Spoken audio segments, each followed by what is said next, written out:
बहुत साल पहले की बात है। एक गरीब इंसान अपनी गरीबी से बहुत परेशान हो गया था। अपनी गरीबी के कारण उसका अपने परिवार का पालन पोषण करना बहुत कठिन हो गया था।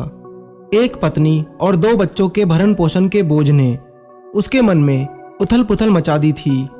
इसी उथल पुथल के चलते उसने घर छोड़कर भाग जाने का निर्णय ले लिया और एक रात वह चुपचाप अपना घर परिवार छोड़कर चला गया। वह रात में बिना किसी मंजिल को निर्धारित किए चला जा रहा था।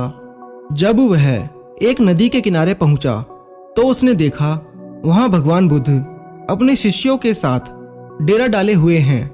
यह देख उसने निर्णय लिया कि वह सन्यासी हो जाएगा और भगवान बुद्ध का शिष्य बनकर उनके साथ ही विचरण करेगा।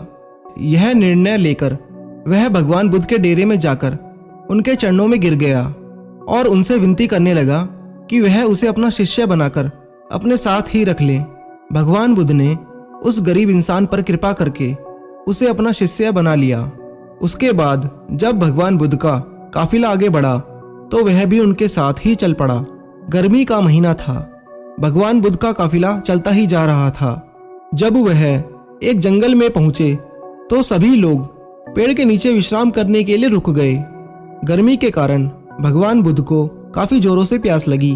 उन्होंने अपने उस नए शिष्य से कहा, यहाँ पास में सरोवर है, तुम जाकर वहां से पानी ले आओ। भगवान बुद्ध का आदेश सुनकर वह सरोवर में पानी लेने चल पड़ा। जब वह सरोवर के पास पहुंचा तो उसने देखा कि कुछ जंगली जानवर सरोवर में उधम मचा रहे हैं। परंतु जब वह सरोवर के पास पहुंचा तो सभी जानवर डरकर भाग गए। उस शिष्य ने सरोवर के पास जाकर देखा कि सरोवर का पानी जानवरों के उधम मचाने के कारण काफी गंदा हो गया था। सरोवर का कीचड़ और सड़े गले पत्ते बाहर उभर कर आ गए थे। इतना गंदा पानी देखकर वह बिना पानी लिए ही वापस आ गया और आकर भगवान बुद्ध से बोला, भगवान उस सरोवर में तो बहुत गंदा पानी था, उसे तो पिया ही नहीं जा सकता था। शिष्य की बात सुनकर भगवान कुछ देर तक कुछ नहीं बोले। फिर उससे कहा, जाओ जाकर उसी सरोवर से पानी ले आओ। भगवान बुद्ध का आदेश सुनकर वह शिष्य पानी लेने तो चल पड़ा, परंतु मन में यही सोचता जा रहा था कि भगवान बुद्ध इतने गंदे पानी को पिएंगे कैसे। जब वह चलता हुआ सरोवर के पास पहुंचा तो यह देखकर हैरान हो जाता है कि सरोवर का पानी निर्मल और स्वच्छ हो गया है। वह पानी लेकर भगवान बुद्ध के पास आता है और उनसे यह प्रश्न करता है कि थोड़ी ही देर में सरोवर का पानी इतना साफ कैसे हो गया।